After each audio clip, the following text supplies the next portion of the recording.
Yo guys, it's me, Matrix here, coach of the Welsh Waylords, and we are finally giving you our end of season recap.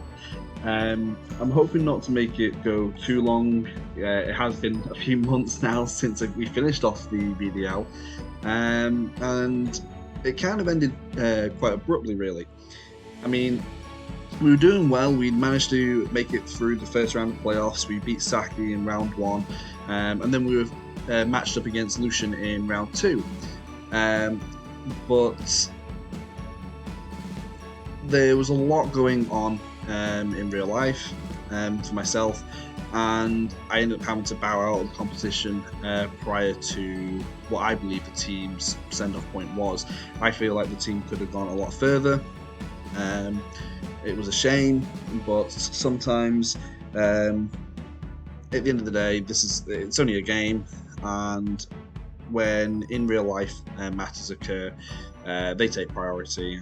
And yeah, so it was unfortunate, but a lot of things have been mounting up. I've been considering wanting to do some sort of video about this type of topic for a while, and maybe with a few people who might want to reach out to me, I could do, but I kind of want to do a topic around burnout in VGC draft leagues, and explaining how mentally taxing some draft leagues can be, and just the commitment and stuff like that. Because I feel like, as fun as the game is, I don't think a lot of people realise just how draining it can be, especially some of the top end draft league stuff. I wouldn't like to say like I'm one of the best at VGC draft leagues, but I am a top contender. I am in a lot of the top higher level VGC draft leagues, and I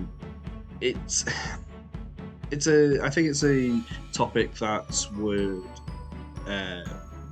really generate discussion. And I've seen people do it about it for singles draft leagues, and in the past, I know Dr. Slacking, he's done a video about what draft leagues need, like how to make them more fun and engaging and interesting, and a few other single content creators. But I never really see it from a VGC standpoint, and I know there's not much difference between them, but it would be nice to get some sort of opinions out there. And I've seen a lot of content creators recently talking about burnout. A lot of poker tubers are. I know Birdkeeper Toby has been doing a lot on his channel with, and one of his side channels about fatigue and burnout and mental health. So I don't know. I think it's an interesting topic to be covered.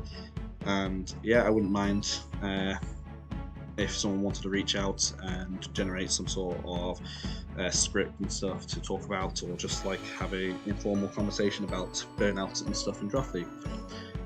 So yeah, getting that out of the way, we'll jump into the crux of the video, which is my team and the VDL-V creates season 7 draft post-season. Yeah, so post-season. So yeah, the stylized of this video is going to be just having a look at my team. So as you can see, these are the mons I drafted. I never actually made any trades this season. I think I probably could have made some trades. Might have been better off for my team overall. I mean, I did finish off regular season 6-2, so I only lost 2 games, one of which was against Masenko, the Drowsy Drac results, and I believe I lost to him based on just I was underprepared for some of the more interesting techs that he did, and he had a really solid game plan. He had he had Electric Terrain, Rotom Wash with Electric Seed, Beware with Fluffy, and it just took the hits from my Artazol and my Heracross so well. So, and when things like that happen, it's just you gotta hold your hands up and go, yeah, I was underprepared, he outplayed me, I outplayed myself, and he thoroughly deserved the win. Can't take that away from him. I felt like I played really well in the majority of my matches, and one of my favourite matches was definitely against Saki in playoffs. And then the other loss I took was against Lucian of the Rebellion team. And Lucian was having a really strong season. Like we like to jab and jest about how he is got this plot armor and he's got the same look, but like it still takes a lot of skill and positioning to get himself into these positions where he can rely go for these inaccurate moves, these high risk, high reward plays, and like if it was just a case of like him being lucky, he probably all the time he probably wouldn't be doing as well as what he did, and it was playing to his outs. Like he had a really good core with the 3 Johto dogs, the inner focus, really good bulk, but also decent offensive pressure. And then I really liked this team because he had a lot of these offenses like Mr. Rhyme, Vanillux. Like the ice coverage of those are quite oppressive for some teams. Especially if you want to be running like ground types against the Entei and the Raikou, it's really hard. A grass type against the Suicune becomes hard. Like electric types were probably your best bet against the Suicune, and that still became a little bit difficult, just because he had a lot of pressure against them. So yeah, no, like yes, I can say that I feel like I prepped really well for the game against Lucian. Yes, I still do believe that I should have won the set 9 times out of 10. But like, you gotta admit defeat, and like I definitely could have played better in the game 2. And stop the sheer cold hacks from happening. Game 3 is another story. Like there was nothing I could have done there. The sheer cold hit. What can you do? Game 2, I was a turn behind. Like if I was a turn ahead of myself a little bit more and not gone for the snarl, gone for the poltergeist sooner, then I don't think it would have been an issue, and I probably would have won the game 2 out. So like I can go and say, oh yeah, he hacked me with sheer cold. I mean, I nerfed his Suicune down so much. It was an AV set. What else am I going to, expect? He's going to go for the sheer call at some point, and I should just be quicker to go on the offensive. So definitely my fault on that one. So yeah, they're the 2 games that I lost of the season, and like deservedly so, really. Most of the time though, we've won, so that's always a plus. But yeah, let's get on to the actual team members. So I'm going to rank the Mons from what I found was the least impactful for my team to the most impactful. And as you can see here, like I go for an even distribution of Mons brought. Like nearly every season I play, I always have like a really balanced split of what was brought, what was getting kills. I never really go really top heavy with kills with my Mons. And as you can see here, like I was getting 6s, 7s, 5s, 4s, 8s, and then you have 2 Mons that just slightly edge out ahead with 10 and 11 kills, which is Incineroar and Seismitoad. And that was usually because of both of these Mons were end gamers, so they would end up lasting till the end game. Incineroar either just from pivoting, or Seismitoad just being positioned well. So they end up getting a few more KOs than some of the others. Plus, yeah, as you can see, Incineroar was the most brought by quite a large margin, so like he's naturally going to gain more kills. And then, as you can see, pretty much every one of my team came between 5 and like 8 times. That's the golden number range. Seismitoad again a little bit above that, just because of its typing was really good and able to put on the team. Incineroar was brought a lot because, well, it's an Incineroar. No matter what the matchup is, it's going to do its job really well. Aurorus was a little bit higher, and we'll get into that later. And yeah, some of the lower brings were like Miltank, mainly because of Miltank, even though it was my fastest Mon, which was only base 100, I always felt like I had something better or something I could use on the team instead. It was only ever really needed to be brought when I felt like I couldn't rely on some of the other modes I had. And I was thinking, let's just go with Miltank. I think this can do really work. And in fact, 2 of the games that Miltank came to was against Lucian in that week, which I do believe should have put in work. So. And then the only other Mon, which hardly came at all really, is Corviknight. And as we can see here, my rank number 11 Mon is a Rusted Knight, Corviknight. So yeah, I only brought it 2 times. And it managed to get 1 kill, but also only died once, so at least it only died 50% of the time. But it was really hard to set up. So Corviknight is this Mon that's really good for like endgame setups and stuff, but I couldn't really get into a position where every time I tried to set it up, it would just be double targeted by the opponents. Like in VDL, they tend to they know what's going to be causing them issues, and they always had like fire or electric coverage against me, and it was really easy to get electric coverage against my team because I didn't have lightning rod, I only had bolt absorb, and I had 3 water types as well as this flying type. So, and one of those water types was 4 times weak to electric. I understand Seismic Toad isn't weak to electric, but like it's still really easy to bring electric moves against me. And people were bringing fire moves, and they were bringing Sunny Day. So Corviknight was really difficult to get into a good position on my team. It was also really underwhelming. Like even when it did get set up or did do something, it just didn't really do anything for me. Never really gave me an advantageous position.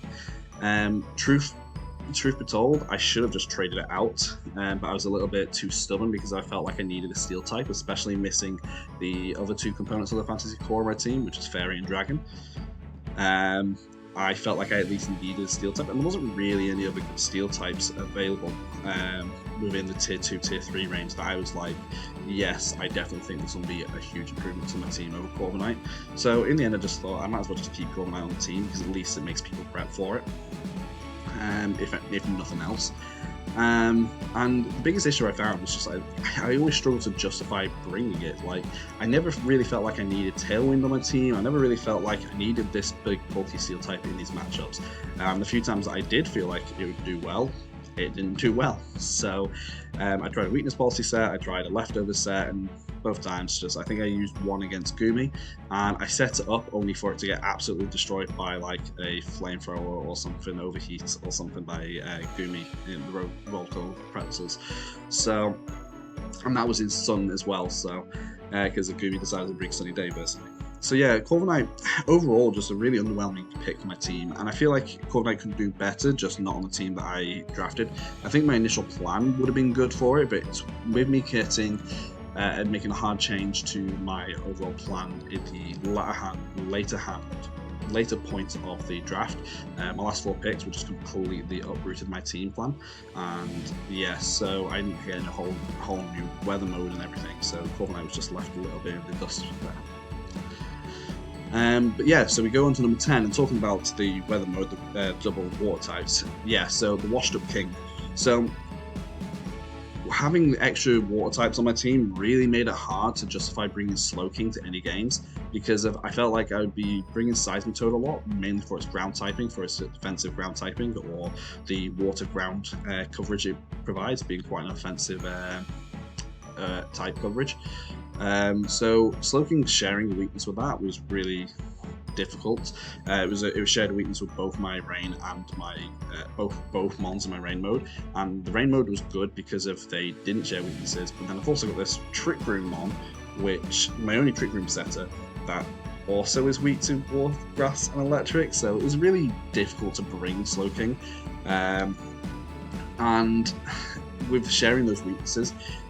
What the initial idea of Slowking was to have Slowking and Incineroar be as a really good synergistic pair.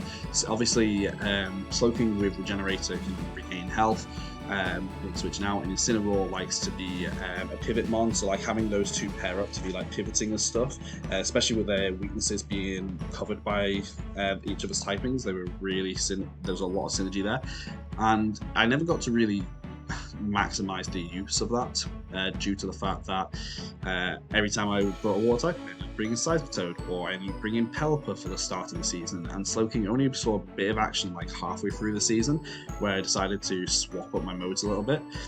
And every time I wanted to bring Slowking, it felt like it wanted to do too much. Like I wanted it to run fire coverage, water coverage, psychic, ice, but I also wanted it to run Trick Room, and I also wanted it to run Calm Mind or Slack Off.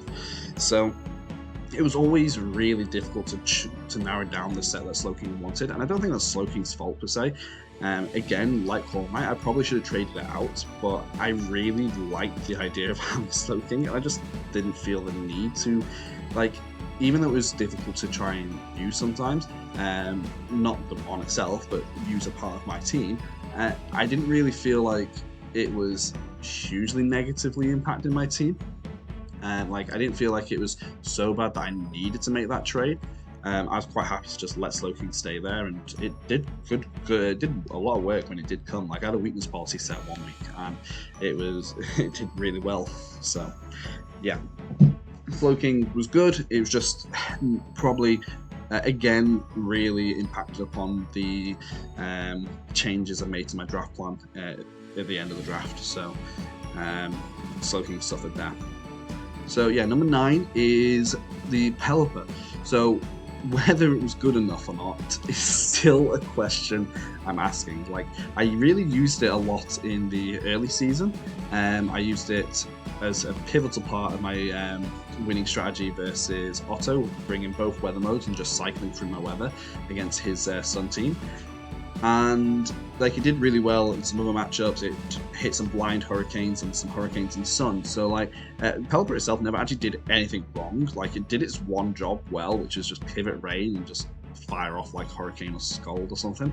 I never really needed it to use Tailwind, and I feel like its speed stat is a little bit too much on the slower side to really effectively use a Scarf Pelipper, although I did try to. And the biggest issue is that if there was no need for rain, I just didn't need to bring it.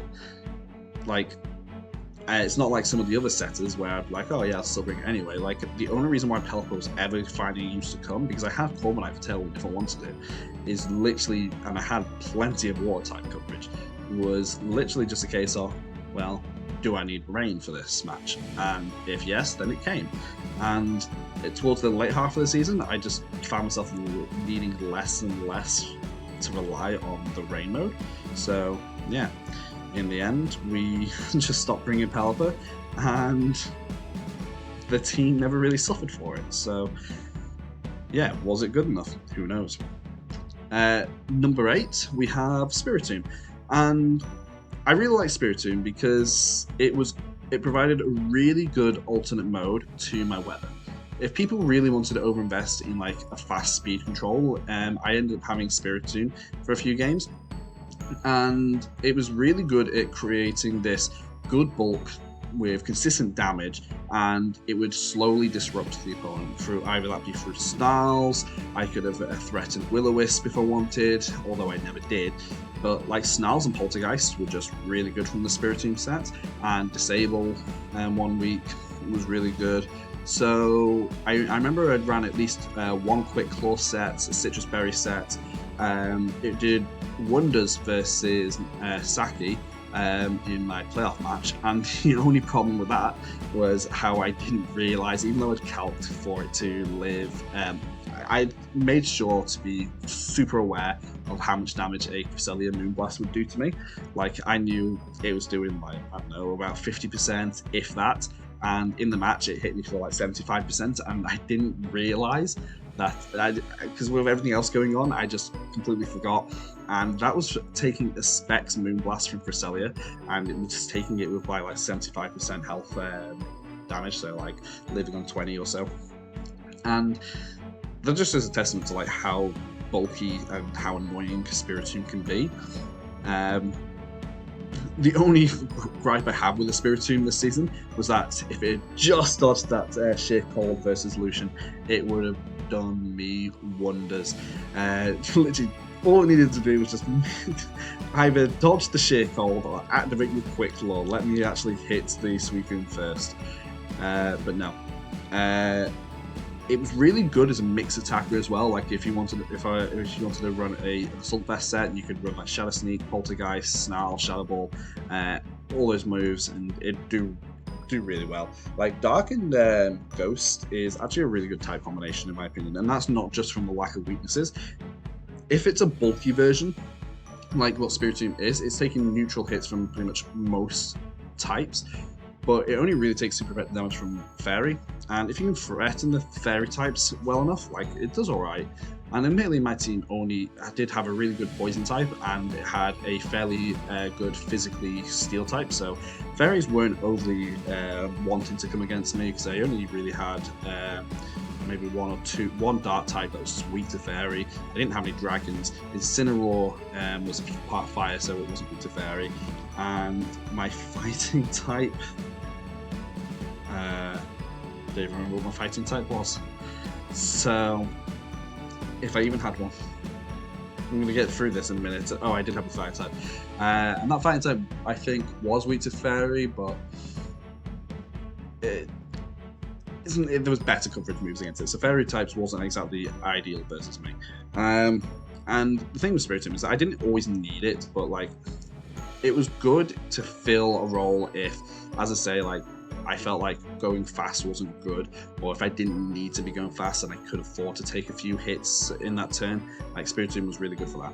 So, really appreciate Spiritomb. It was as good as what I'd hoped it would be. I actually feel like I wish I'd utilised it a little bit more through the season. That's my only disappointment, really. So yeah, we move on to milking it. So we actually only brought Miltank 3 times. But out of those 3 times, it did get like 5 kills, which is really good. And it had an amazing set that was just ruined by shit cold. Like, it came 3 versus Lucian. Like, it was set to do work and it just got one shot, which is really unfortunate. But it did really, really good in that game 1 versus Lucian. So yeah. I mean, out of the 3 times it was brought, it only died to the 2 games in Lucian's.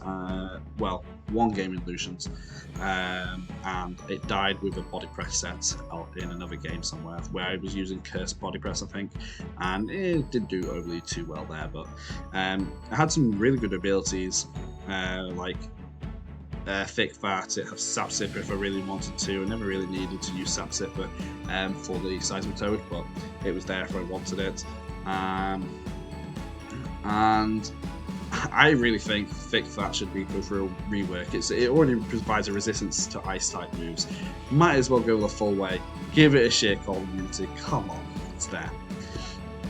So like, when it was used, it was really good, but I hardly used it. It was my fastest mon on the team, base 100 speed, which isn't fast.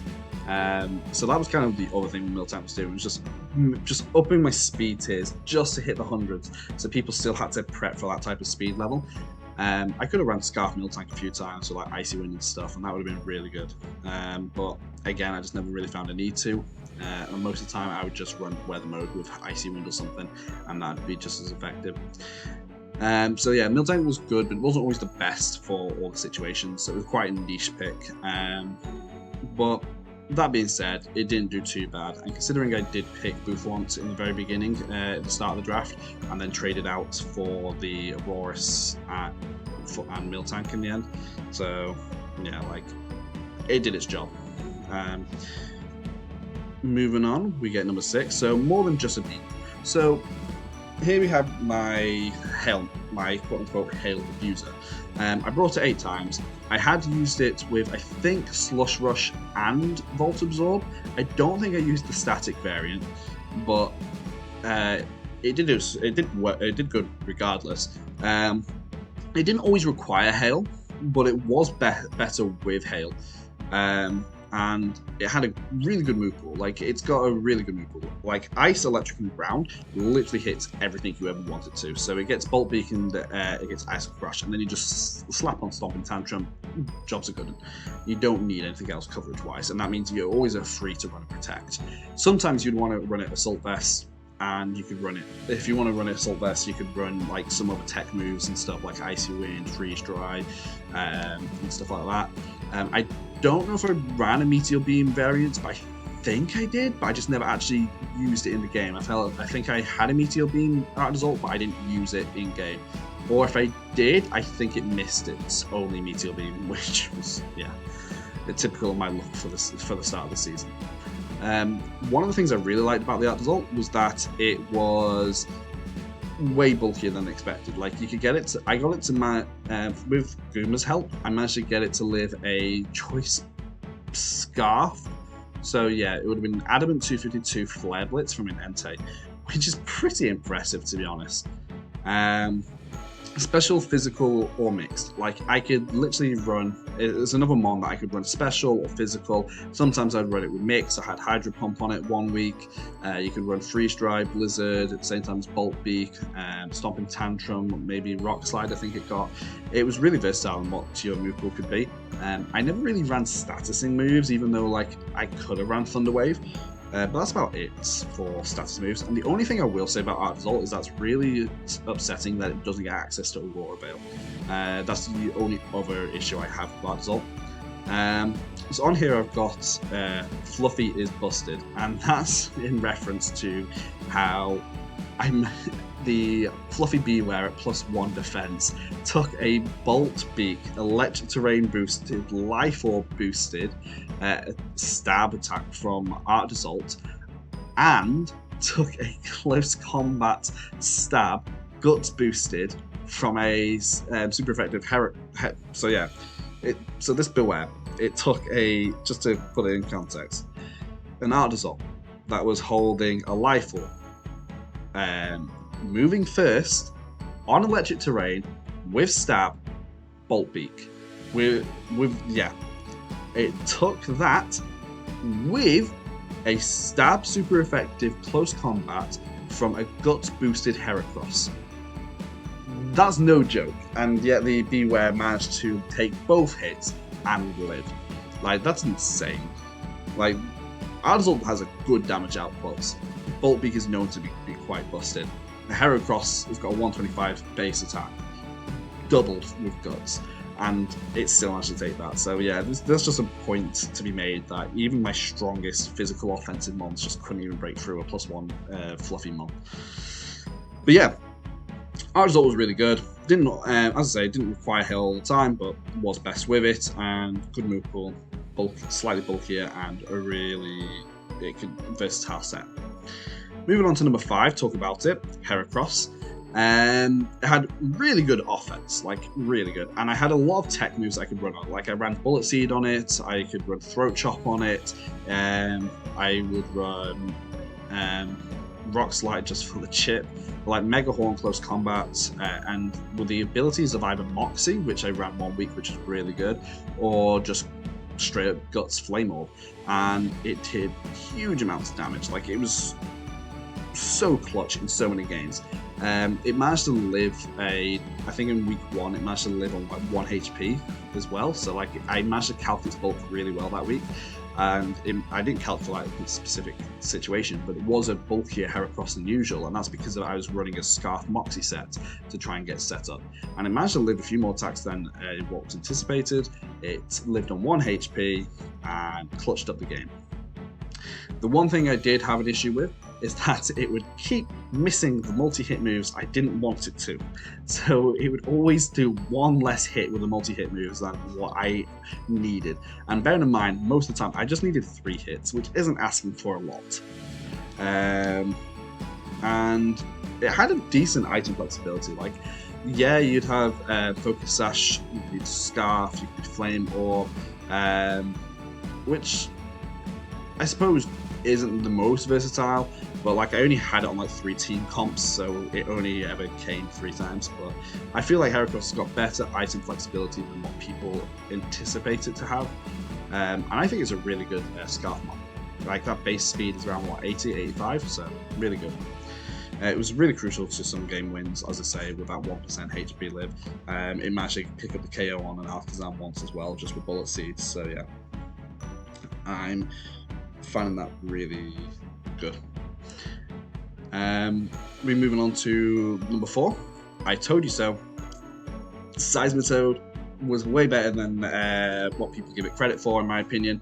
I remember having an argument with someone over how good Seismitoad is or isn't. I brought it 10 times. On average, that got a kill at least every outing it came to, which I think is pretty good. It never really needed to rely on rain. Like, yeah, Swift Swim Seismitoad was good and all, but I ran Water Absorb a few times as well, just for the defensiveness, because one of the issues with having a Water Ground type is that you lose that Water immunity. Water resistance, sorry. And having Water Absorb just put on there made Seismitoad a lot better, I think, sometimes. It has some really good typing, as I say, but it's got really poor bulk. So, one of the biggest issues I have with Seismitoad, I know I just typed it up a second ago, is that strong stab moves like Close Combat can just one-shot it. So like Close Combat, Draco Meteor, those type of moves just straight up murder Seismitoad. If it doesn't resist it, it can die. And So that makes it a little bit more difficult, because that means you kind of have to run it at bulky, and you don't always want to run bulky because you want to run it at speed, you want to run a bit of offense, because it just doesn't reach the offensive capabilities sometimes. Which is why you'd sometimes be like, oh, do I run it Life Orb? Do I run it Rindoberry? Do I run it Focus Sash? Sometimes I wanted to run it Choice Scarf, Swift Swim, you know? Do I run it Assault Vest? Because it is a decent Assault Vest mod until it comes up against a Grass type, you know?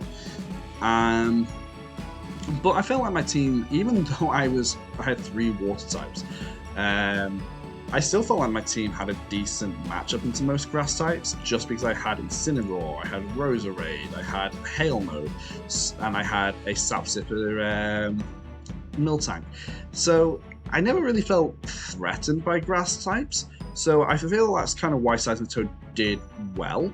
It was always like, as I say, the stab close combats and stuff like that was giving the most threat to Seismitoad. And it could actually do decently as special or mixed, special or physical. I often prefer it to be physical, just because its special offense just isn't quite there to where it needs to be, but it could be special if you ran it Life Orb. But most of the time, like a rain boosted Life Orb Liquidation was just great damage. Like Water's a really good offensive typing in my opinion. Like if you hit things for neutral damage outputs with a Water type like Seismitoad in rain, it's just so much damage. That's part of the reason why Politoed is so good, because Politoad's special offense is what, 90, 100, thereabouts, which isn't overly impressive, but like when you paired it with the fact that it's so bulky and in the rain, like it just becomes like this really top tier threat. And Seismitoad obviously being like a tier 3 isn't going to be matching Politoed, but it's still got all the tools that it needs, and it has a really good range of coverage, like Power Whip, Poison Jabs, Rock Slides, Sludge Bombs. I do wish it had a little bit better ice coverage. That was one thing I did find, is like it was either Icy Wind or Ice Punch, and that kind of made things a little bit difficult, but it's okay. And Muddy Water is always really nice to be ran on the Seismitoad. I didn't really get any hacks moments with Muddy Water this season, but overall, like it did really well. And as I say, like most of the time, if I was really struggling on my team, I was always picking Seismitoad as my final piece in most of my teams, just because of that ground typing more so. It gave me the water offensive typing, but also gave me like a defensive ground switching for a few things, like it just being a switching for like rock types and stuff, because my team was a little bit on the rock weak side, a little bit more so than I'd probably been happy with. So I kind of needed Seismitoad a lot of the time to just be able to go and take a rock type hit and just pressure other rock types and stuff. So and as I said at the start of the video, like Seismitoad was a really good piece for like end game gaming, where I remove all of its like counters and threats with my other mons, and then Seismitoad would just come out or just be sat on the field and being able to just take out the rest of the mons. And sometimes it got a little bit closer than just that. Like there was cases where I'd be like, oh, does Seismitoad even live this? And it just managed to live on because I'd removed some of these stronger threats, and yeah, managed to just clear out to the end game. So huge respect to Seismitoad. It did a lot of work for my team. So now we get approaching the big 3, and there's still 3 mons that are yet to be seen, one of which everyone expects, but not this one. So at number 3, we have a Rose Between Thorns, and yeah, the Thorns of the team will probably like Corviknight and stuff, but we have Roserade. It was brought 8 times, and I felt like Roserade, it filled this unique role that I didn't have on my team. Like outside this, like some of the other mons kind of overlapped on what they could do and stuff, but Roserade was like this unique mon, similar to like Heracross, where Heracross was like this fastish physical offensive mon, and Roserade was like this fastest especially offensive mon, neither of which had really great bulk. That being said, I had ran Roserade a few times where it was EV'd to be like no special attack investments, but like really bulky, and it would live hits but also get the damage output, so like gotta respect Roserade for that. But like it was able to run like poison, grass moves, poison moves. It would run extra sensory or dazzling gleam, and it was one of my only fairy outputs of my entire team, which was a little bit of a problem in some matchups. But it did really well. Like I really liked running Scarf Roserade. That was one of my favourite pieces of favourite text was just Scarf Rose Raid, and even though half the time when I ran it Scarf, it was also slower than the opponent's Scarf Mon, it just did what it needed to do. It did big pieces of damage. It would take at least one hit. It had great tech in the form of, like, if I wanted to do round tech with my Aurorus, which never worked, but it was possible. I had Sleep Powder on it, which was really helpful sometimes. I had Cotton Spore sometimes. Like a Scarf Cotton Spore in one of my games was huge. Like bringing the Rose Raid back in with the Scarf, it had already been in with a Choice Scarf. I had to switch it out just so I could get it back in, so out of Choice Lock, so I could lock into Cotton Spore. Rose Raid then goes down because they were expecting an offensive move, and now my other Mons in the back were able to outspeed, and I think that was against some of Il Scraggy's versus the Alakazam, where they forgot that the Alakazam had been lowered its speed, and that allowed some of my other Mons like Heracross to outspeed in the endgame and allow me to win. So, like, as I say, like, it was a really good Scarf Mon for that, with some really niche techs, but also had a really good offensive move.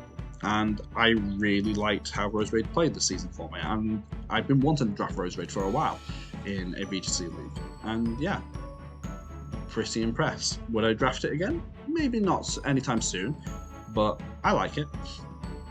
Now we're moving on to the top two, and in second, it is the Incineroar. So it's an Incineroar. Not much needs to be said. It was my most consistent one. Like, it was my A tier. Like, you expect it to be consistent. It's an Incineroar. It had, as everyone knows, it has amazing disruptive capabilities. It's an Incineroar. It was kind of more flexible than I anticipated. I was kind of worried I was going to just be confined to, like, basically the exact same spread with the exact same moves. But, like, it did have like a flip between 7 or 8 moves. Like, I think it was Throat Chop or Darkest Lariat most of the time. Always ran Flare Blitz. Fake Out, Snarl sometimes, U-Turn sometimes, Parting Shots, and Thunder Punch.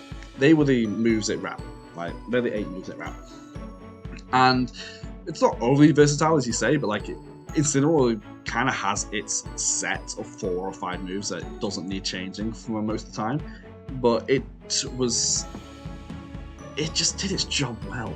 It caused disruption. It was a good defensive switching. It was a good attacker. Like, not more needs to be said. I think everyone already is convinced about how good an Incineroar is. I don't think everyone realizes that it's still good in a draft format.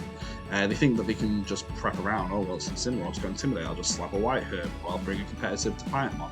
It doesn't always work like that. Like, I faced up against people with White Herbs, with Defiant and competitive, and like, I still saw victories using Incineroar.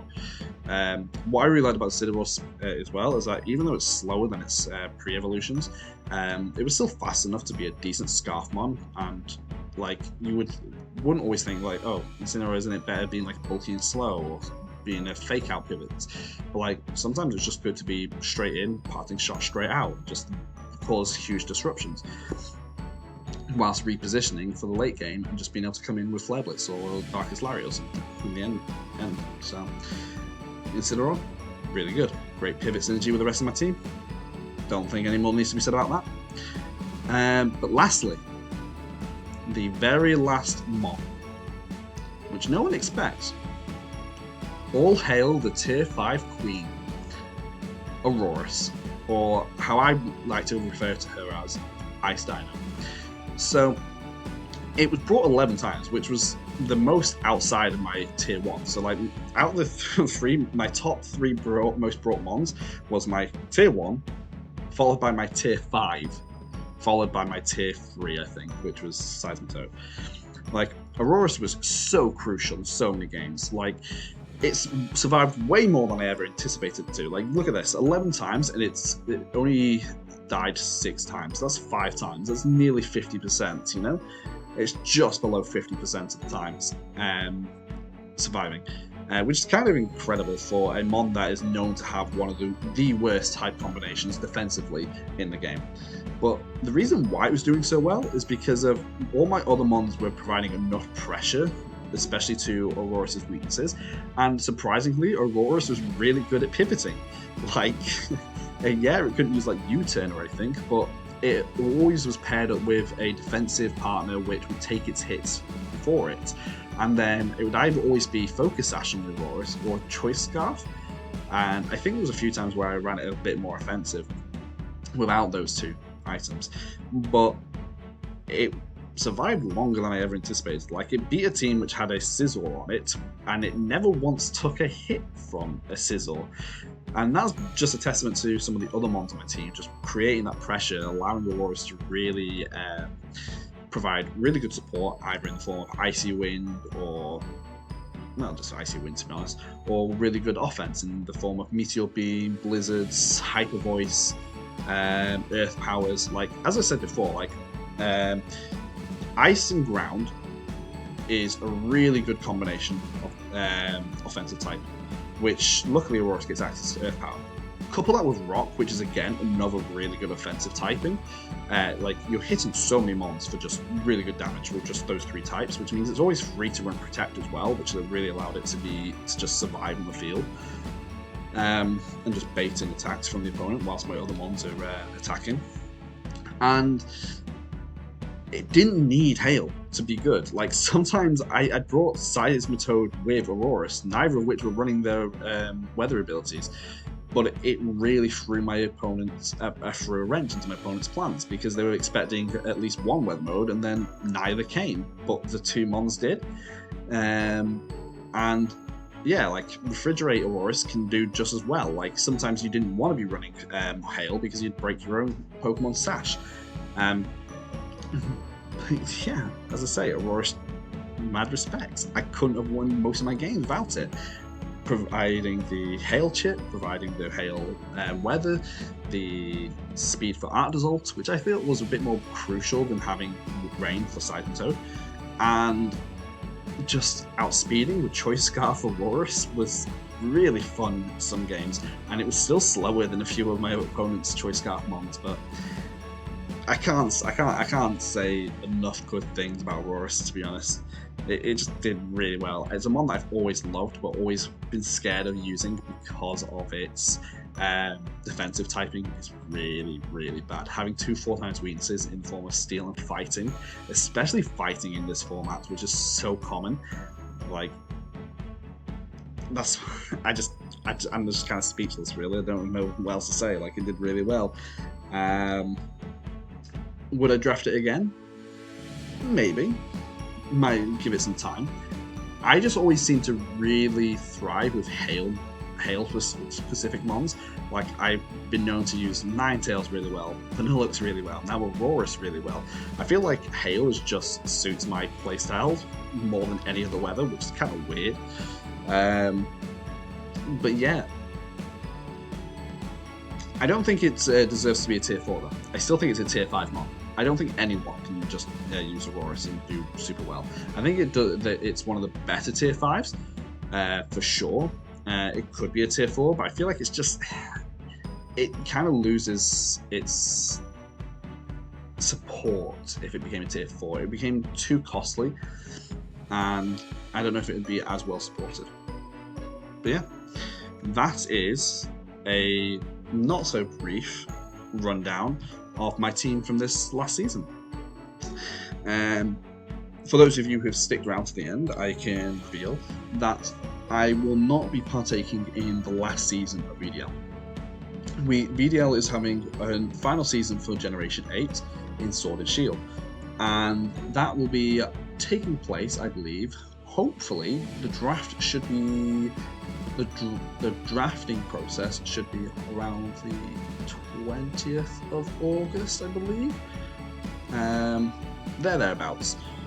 I think it's between the 13th and the 20th of August. Might be getting my dates a little bit mixed up there. I can just double check though. Yep, draft start date is preferably between the 13th and the 20th of August. And as of recording this, the applications for the draft will be out next week. The draft application form is actually already made. I've got it all set up and ready and done ready. That's a lot already. We're just currently working on the tier lists, and we're hoping to get them out soon for you guys. There will be a Max League, which will be a Dynamax League, which will be ran under Series 9 rules, and that will be hosted by VDL Searing Shop, where for VDL-V Create will be continuing on with a non-Dynamax League, Series 10 rules, without restrictions. So as I say, signups will hopefully be out as of the first week of August. Coach reveals will be done possibly as soon as we have enough applications, plus or minus a couple of days. And then, as I say, the draft start date is hopefully between the 13th and the 20th of August. I won't be partaking in this season, but I will be moderating it as per usual. And I hope to see you all in the new season. I will hopefully be uploading those coach reveals again, and maybe even doing some commentating on some of the matches, so who knows. Well, that is it from me, guys. Thank you all for being patient enough to listen to my ramblings for the end of the season. Sorry for the delay and how long it's taken me to get this out there, and I will see you guys in the future when we get there. Thanks for watching.